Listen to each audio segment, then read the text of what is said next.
समाचार पत्रों की सुर्खियों में मैं सीमा शर्मा हाजिर हूं। एक समाचार जो लगभग सभी समाचार पत्रों के मुख्य पृष्ठ पर है।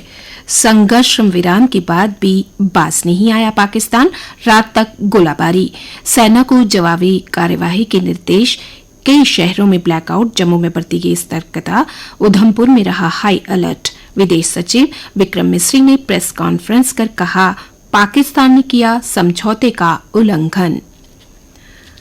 2 दिनों में कई चरणों में वार्ता के बाद सीज फायर पर दोनों देशों भारत और पाकिस्तान के बीच बनी सहमति, मध्यस्थता में अमेरिका और सऊदी अरेबिया की रही भूमिका। भारत पाकिस्तान तनाव के बीच आतंकवाद के खिलाफ लड़ाई में सरकार का ऐतिहासिक फैसला, आतंकी हमला अब माना जाएगा युद्ध। पाकिस्तानी सेना का अमानवीय चेहरा, मंदिरों घरों पर किए हमले, 1 दर्जन से ज्यादा मकान क्षतिग्रस्त। गोलाबारी व ड्रोन हमले में 11 जवानों सहित 24 घायल, सैन्य प्रतिष्ठानों को भी बनाया निशाना। पाकिस्तानी गोलाबारी में मारे गए प्रत्येक नागरिक के परिवार को 10-10 लाख की अनुग्रह राशि। सीज फायर से पहले शनिवार सुबह पाकिस्तानी गोलाबारी में सेना और बीएसएफ के 2 अफसर, 1 राइफलमैन व एडीडीसी राजकुमार थापा का बलिदान। हम अपने नागरिकों की हत्याओं पर चुप नहीं रहेंगे, कहा उपराज्यपाल मनोज सिन्हा ने। उन्होंने समाज के विभिन्न वर्गों, धार्मिक नेताओं, व्यापारिक संगठनों से बैठक की। प्रधानमंत्री ने भावी रणनीति पर चर्चा की। इसमें रक्षा मंत्री, विदेश मंत्री, NSS Ajit Doval, CDS general और तीनों सेनाओं के प्रमुख भी शामिल रहे।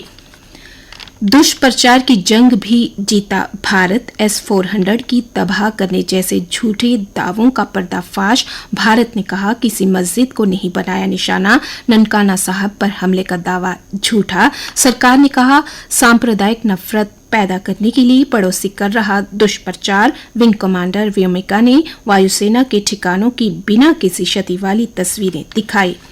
और अब अन्य समाचार। जम्मू से सामान्य ट्रेनों का संचालन बहाल, बैकआउट और आपात स्थिति के चलते रद्द की गई थी ट्रेनें। मीडिया चैनलों के प्रसारण के दौरान सायरन के इस्तेमाल न करने की सलाह। जम्मू पुलिस ने आगाह किया, कहीं ड्रोन या संदिग्ध वस्तु दिखे तो उसके पास कतई न जाएं। वैशाख पूर्णिमा कल, बुद्ध जयंती भी मनाई जाएगी। माता वैष्णो देवी की यात्रा में गिरावट, देश भर से 5000 श्रद्धालु ही कर रहे दर्शन। और अब खेल के पन्नों से। मधुरा दामन गांवकर ने राष्ट्रीय टीम में 3 साल के बाद शानदार वापसी करते हुए तीरंदाजी विश्व कप चरण 2 के कंपाउंड वर्ग की व्यक्तिगत स्पर्धा में स्वर्ण के साथ टीम स्पर्धा में रजत और कांस्य पदक जीतकर भारत को बड़ी कामयाबी दिलाई। आईपीएल सत्र के जल्द बहाली के आसार। भारत पाकिस्तान के युद्ध विराम के बाद बीसीसीआई की अहम बैठक आज। टेस्ट क्रिकेट को अलविदा कह सकते हैं king Kohli. Cricket board England दौरे के लिए मनाने की कोशिश में।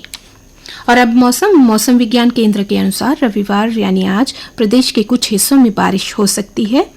कल का अधिकतम तापमान 35 डिग्री सेल्सियस और न्यूनतम तापमान 21 डिग्री सेल्सियस रिकॉर्ड किया गया। आज सूर्यास्त 7:21 पर, कल सूर्योदय 5:36 पर होगा।